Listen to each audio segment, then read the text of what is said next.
የገንዘብ ሚኒስትሩ በትናንትናው ዕለት የነዳጅ አቅርቦታችን ከእንትኑ በፊት ከጥረቱ በፊት ወደ ነበረበት እንዲመለስ እያሉ መግለጫ በሚሰጡበት ሰዓት ላይ ይህን ያህል ሚሊዮን ሊትር አድርገናል በሚሉ ሰዓት ላይ ከትናንት ጀምሮ በአማራ ክልል ያሉ አሽከርካሪዎች አቤቱታ እያቀረቡ ነው። ኢቨን ደቸ በለ የዘገበውን ብትመለከችው ስራ ከፈታን 2 ወር ሆኖናል። በዚህ ምክንያት የተቀጠሉ ሹፌሮች የቤት ኪራይ የምንከፍለው አጥተን ለከፍተኛ ችግር ተጋልጠናል እያሉ በደሴ፣ በወልዲያ፣ በደብረ ማርቆስ በተለያዩ በተለይ በአማራ ክልል ያሉ አጠቃላይ 2 ወር ነዳጅ ማግኘትና ማናቅም አሁንም ራሱ ሰሞኑ ይሄ ይባል እንጂ ማደያዎች በሰልፍ እንደተጨናነቁ ናቸው የሚል ነውና ሰውን በተስፋ በእንደዚህ የሚሞሉት ነገር አለ። ገንዘብ ሚኒስትሩ ትናንት ያን ሲሰጡ ገርሞኝ ነበረ። ግን በሳቸው ከመገረም በላይ ቪዲዮአቸውን ማምጣት እንትን ብሎኝ ነው። አብይ የሰጡት መግለጫ በጣም የሚያሳዝን በጣም በህዝብ ላይ ኢትዮጵያ በእርግጥ መሪ ያላት ወይ ብለን እንደምናገር ሁሉ እንዴት አይነት ውሸት እንደሚቀረጠፍ ያሳዩ ነው። አብይ በትናንትናው ንግግራቸው ከትናንት በስቲያው ንግግራቸው ወደ ስልጣን በእኛ ጊዜ ስመጣ ወደ 27 ሚሊዮን የነበረው የተረጂዎች ቁጥር ወደ 3 ሚሊዮን አደረስ ነው። እንደዚህ ሆኖ አልተመሰገንም ብለው ሲናገሩ ሰማሁ። ቃል በቃል 27 ሚሊዮን ተረጂ የነበራትን ሀገር ሁሉንም ጥጋብ በጥጋብ አድርገን አሳልፈንላቸው ተረጂዎች 3 ሚሊዮን ደረሰ ብለው አብይ ተናገሩ። ቁጥር በጣም ይደፍራሉ። የት ቀበሌ ይሁን 3 ሚሊዮኑ? በቀበሌ ደረጃ አንድ ቀበሌ ነው ሊሆን የሚችለው፣ አንድ ወረዳ መቲ። አብይ ወደ ስልጣን ሲመጡ አሁን እኮ እዛው ነው የምትያቸው። እንደውም እነሱ የወርልድ ባንክ ሪፖርትን እንደዛ ያደርጋሉ። አብይ ስልጣን ላይ ሲመጡ 27 አልነበረም 7 ነበር። እርዳታ የሚያስፈልጋቸው ዓለም አቀፍ ተቋማት ያወጡት 7 ሚሊዮን ያስፈልጋቸዋል እርዳታ እየተባለ እኛም ዜና ሰርተንበታል። አብይ ወደ ስልጣን ሲመጡ የነበረው ስንት ነበረ? 7 ሚሊዮን። በ8 ዓመት ውስጥ ወደ ስንት አደገ? 120 በ3 ተባዝቶ ወደ 21 ሚሊዮን አደርሷል። ይሄ ወርልድ ባንክ ያወጣው ነው። እኛ ግን በየቤታችን በአገሩ ላይ ጠቅላላ የምናውቀው ከዚህ በላይ ነው። አገር ነው የተራበው። እሱንማ ተይው መት እሱ አይወራም። በፊገር እሳቸው ባመጡት በፊገር ውስጥ አደረሱ ይላሉ። የሚያሳየው 20 ሚሊዮን 21 ሚሊዮን አካባቢ ተረጂዎች አሉ ይላል። አሁን እሳቸው ኮት የሚያደርጉት ማለት ነው። ቁጥሩን ከየት አመጡት ነው የምልሽ እኮ። እርግጥ የአባዱላ ተማሪ ናቸው እና አባዱላ ምናምን ይደፍራሉ ቁጥር እናውቃለን። አጠቃላይ ደግሞ ይላል ከ50 እስከ 80 ሚሊዮን የሚሆነው ህዝብ ቢሎ ዘ ፖቨርቲ ላይን ከድህነት በታች ነው የሚኖረው ይላል ኢትዮጵያ ውስጥ። ይሄ የወርልድ ባንክ ሪፖርት ነው። 86 ሚሊዮን ህዝቡ ደግሞ ባለፈርጀ ብዙ ድህነት። አሁን አንቺ ያልሽው ይሄ ከተመዘገቡት ውጭ የሚያሳዝንሽ የኢትዮጵያ ሁኔታ መት ምሳ መብላት አቅቷቸው ቤተክርስቲያን የሚያሳልፉ መስጂድ የሚያሳልፉ የመንግስት ሰራተኞች አልተቆጠሩ። የከተማ ድህነት እንደዚህ ዘመን ተንሰራፍቶ አይታወቅም። አንዴ ተረጂነታቸው የታወቀላቸው እኮ ታወቀላቸው፣ ተመዝግበዋል። ኢትዮጵያ ውስጥ ይህን ያህል ሚሊዮን ተረጂ አለ ተብሏል።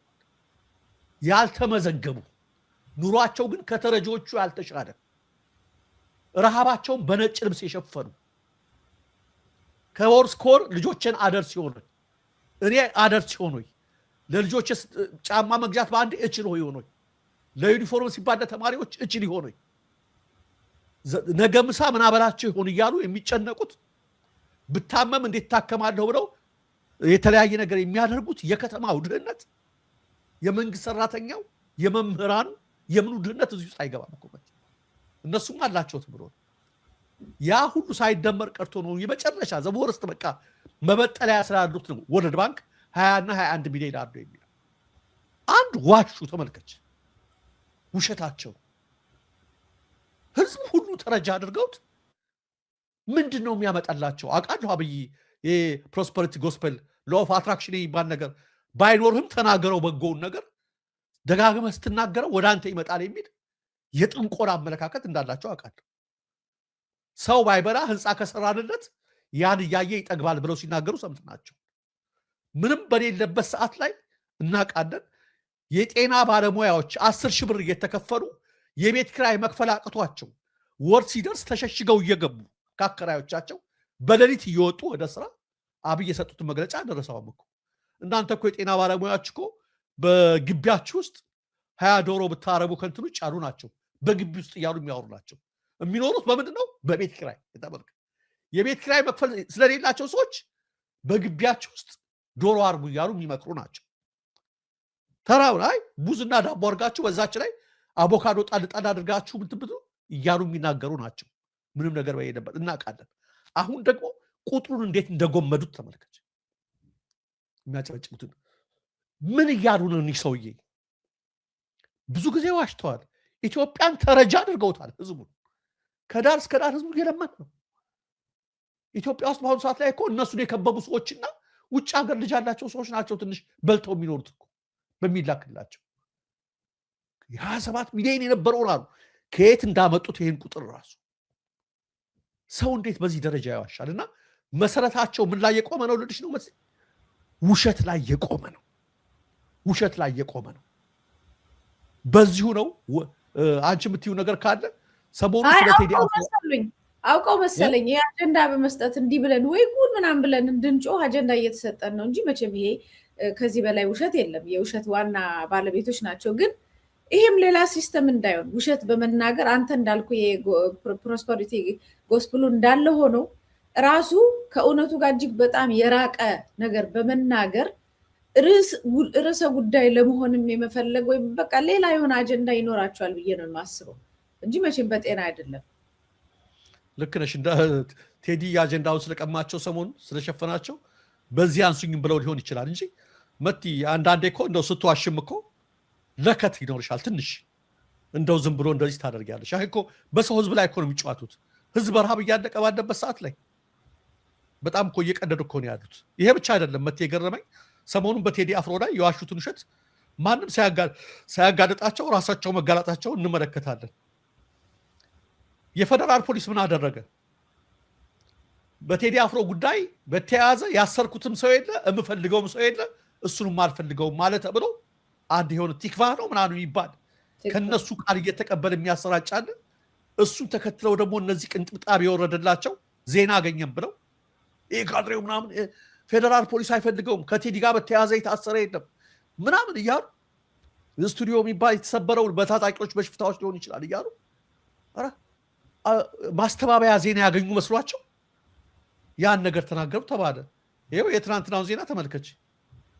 ከኢትዮሪካ አልበም ጋር በተያያዘ በቁጥጥር ስር የዋሉት እነ መሐሌት ሰለሞን ፍርድ ቤት ቀርበው የ14 ቀናት የጊዜ ቀጠሮ ተጠየቀባቸው። ፍርድ ቤቱን ፈቀደ። ዜና ማን አሰራቸው? የት ፍርድ ቤት ቀረቡ? እሺ ንገሩን። ውሸታቸው 2 ቀን እንኳን አያድርም በራሳቸው ሲጋለጥ እኮ ልጅ አይውልም ሁላ እንጂ አይውልም። ቤታቸውን በውሸት መሰረት ላይ የገነባ ሁሉ ነገር ውሸት። አሁን ይሄ ማንም ማጋለጥ አያስፈልገውም። እኔ ያዘንኩት ይሄ ሁለመናቸው ከጅብ ጅማት የተሰራ የሚመስሉ ተላላኪዎቻቸው ልክ ማስተባበያ ያገኙ መስሉት ፌደራል ፖሊስ አላሰርኩም አለ፣ ከቴዲ ጋር በተያያዘ የምፈልገው ሰው የለም አለ፣ ምንም በነፃነት ስራውን መስራት ይችላል አለ፣ እኔ የማውቀው ነገር የለም አለ አሉ ፌደራል ፖሊስ ብለው።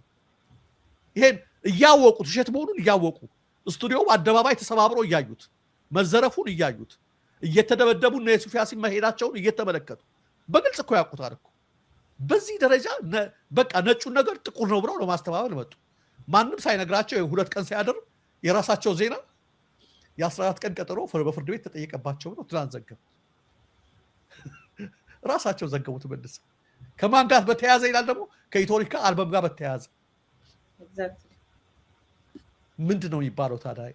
ለዚህ ነው በውሸት ላይ የተመሰረተ በደም ላይ የተመሰረተ በውሸት ላይ የተመሰረተ አገዛዝ ዋጋ የለውም፣ ይናዳል። ኩሽ ባለ ቁጥር እየደነበሩ ያሉትም ለዚህ ነው መቲ ሁለመናቸው ውሸት ላይ ስለሆነ ባሸዋ ላይ ነው የተሰራው፣ በሐሰት ላይ ነው የተሰራውና የነ መሐሌትም በዚህ አጋጣሚ ተመልከቱ። ምንም ባላደረገችበት ነገር ላይ ዶክመንተሪ እየሰሩ ምን እያደረጉ ይሄን ነገር ካላልሽ ብለው አደንም ስትል አንቺ እንዳልሽው ትናንት አትልም ብለዋል።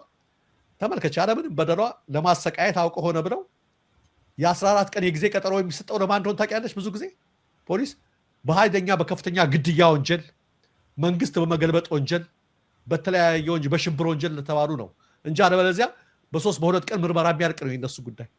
ነገር ግን ምን ሊያደርጓት ነው መሰለሽ? ገና ለሚቀጥለው ደግሞ አሁን በ14 ቀን ይላል ፖሊስ። አይ ይላል ፍርድ ቤቱ አውቆ ለድራማ 14 አልፈቅድም ቶሎ ብላችሁ በ12 ቀን ጨርሳችሁ አምጡ ይላል። በሶስተኛው አይ 7 ቀን ይበቃችኋል አልጨረስኩም አልበቃኝም ይላል ገና አቃቤ አልበቃኝም ብዙ የሀገራዊ እንትን ነው። በዚህ አጋጣሚ ያው ይሄንን ትላንትና ዜናውን አካፍዬ ነበር ለ14 ቀን መቀጠራቸውን። እሱ ብቻ አይደለም ጠበቃ እንዳይዙ መከልከሉን፣ ጠበቃ እንድትይዝ አልተፈቀደላትም ለምሳሌ ተከልክላለች። እሱም ብቻ አይደለም የእጽ ዝውውር አደንዛዥ እጽ ዝውውር፣ የመሳሪያ የህገወጥ መሳሪያ ዝውውር፣ ከዛ ደግሞ ሀገርን በሙዚቃ ምናምን ችግር መፍጠር ሁካታ መፍጠር የሚሉትን ነው እንግዲህ እየሰማን ያለ ነው። እዛ አካባቢ ክሱ የተባለው ማለት ነው። በኋላ እንግዲህ ይቺን ይሄ የእንትኗ ቴምፕሌት ነች። የአደንዛዥ እጽ ዝውውርና መሳሪያ እንትን ማለት መንግስትን በጉልበት ማፍረስ ምናምን እቺ እንትን ቴምፕሌት ነው። ሁሌ ያነዛ ላይ ተቀምጦ ለማንኛውም ለሚመጣ ተከሳሽ የሚገባ ነው። ከዛ እንደገና የሆነ ነገር ፈልገው ኳሽተው ምን ብለው ከነሱ ጋር ሊገናኝ የሚፈልግ ነገር ይዞ ይመጣሉ። አሁን ከነሱ ጋር ያመጡት ክስ እዚህ ላይ ጨምረው ቀብተው ምን ብለው በሶስተኛ ደረጃ የያዙት ምንድን ነው? ሙዚቃውን አስታከው በህዝብ ላይ አመፅ እንዲፈጠር ከሙዚቃው ጋር ህዝብ አመፅ እንዲያነሳና ህዝብን መንግስትን በኃይል በአመፅ እንዲጥል የሚደረግ ነው የሚል ነው እንግዲህ ክሱም። እና በደንብ እንኳን አላየንም ሊሉ ክሱ ዝሩሩ ምን እንደተባባሉ ሁሉ በደንብ መረጃው ወጥቷል፣ ሰምተናል። እና የሚሉትን ደግሞ እናያለን። ምንም ቢሉ ምንም እነዚህ ሰዎች በህገወጥ መንገድ የታፈኑ በመንግስት አቢዩዝ እየተደረጉ ጫና እየተደረገባቸው ያሉ ሰዎች ናቸው። ከ14 ቀን በላይም እንደገና አልበቃኝም ዶክመንታሪውን ሰርተው እስኪጨርሱ አልበቃኝም ብዙ መረጃዎችን ቼናቸው ከኢትዮጵያ እስከ ሌላ ሀገር ሁሉ ከግብፅ ጋር ሊያገናኙት ይችላሉ። የሚሆነው ነገሮች አይታወቅም። ስለዚህ እንደገና ሊያቆያቸው እንደሚችሉ ነው የሚያሳዩ አንዳንዱ ነገር። ህዝቡ መጮህ አለበት። ለኢንተርናሽናል ኮሚኒቲ፣ ለኤምባሲዎች፣ ለምናምን የሚደረጉት ደብዳቤዎች፣ ጽሁፎች በደንብ አሁን ሰልፍ ላይ ምንም ሲዘጋጅም ይሄ ነገር ሁሉ መነሳት አለበት ብዬ ነው የማስበው። አለዛ ለነሱ መንገድ መክፈት ነው እነዚህን ሰዎች እና ቴዲንም እንዲያጠቁት ማለት ነው። ደረጃ ትክክል፣ እውነት ነው። በተለይ በውጭ ሀገር ያለነው ነገር ይሄ ጉዳይ በደንብ አድርገን ጠንክረን እስከ መጨረሻው ግፊት ድረስ ከአሁን በፊት ነግሬያቸዋለሁ። አብይ ነግሬያቸዋለሁ። ባህሪው በተሸነፈበት ነገር ላይ እንቅልፍ የለውም። ቴዲ እንዳሸነፈው ያውቃል። ነግሬያቸዋለሁ። በቤተክርስቲያን የሆነውን ነግሬያቸዋለሁ። ምሳሌ አንስቼ ለጊዜው ስቆሽ ብሎ በእርቅ ነገር ፈጸምኩ ብሎ በኋላ ቤተክርስቲያን ላይ ምን እንዳደረገ ነግሬያቸዋለሁ። 15 ሰዓት ከኒውዮርክ በረራ ያመጡትን አቡነ ጴጥሮስን ነው ከቦሌ ኤርፖርት የመለሷቸው እና አቡነ አብርሃምን ነው ከስልጣን ቀስ ብሎ አንሸራቶ አባሩን ያደረጋቸው። የተሸነፈ ሲመስል ቴዲ አሸንፎታል፣ ወስዶበታል አጀንዳውን በሙሉ ሁሉን ነገር። ስለዚህ በቀል እያሰበ ነው ሊሆን የሚችለው። አሁን ምን ላድርግ በምን ኩይዳይ ነው? ለምን ጀዋርን አሁን እነሱ የሚያስቡት ሲጽፉ አይታችሁ ከሆነ ጀዋር አለሁ ይል ነበር። ከጨዋታ ውጭ ከስ ብሎ አደረኩት። ታዬ ደንደዓ ታስሯል። ሀጫሉ ነበር፣ ዋጋውን አገኘ። ፖፑላር ሆና ዳዋት ሻይን አደርጋለሁ ያለ ሁሉ እንትን የለበትም ነው። አሁን ደግሞ የቴዲ ደግሞ በቀሉ ኃይለኛ ነው። በቃ ህዝቡን ነው ያነቃቃበት። ስለዚህ ከፍተኛ ጥንቃቄ በክስም ሆነ በተለያየ በኩል በመሳሳቅም በመቅረብም ሆነ በሚደረግ ነገር ስላለ በነ ቴዲ አካባቢ መቼም አይጠፋውም። ለዚህ ከፍተኛ ጥንቃቄ ያስፈልጋል በእያንዳንዷ ነገር ላይ በምታደርጉት። ጠባቂው በእርግጥ እግዚአብሔር ስለሆነ ማለት ነው እና ዝም አይልም። በውጭ ያለነውም ይህን ጉዳይ ዝም ማለት የለብንም ለማለት ነው።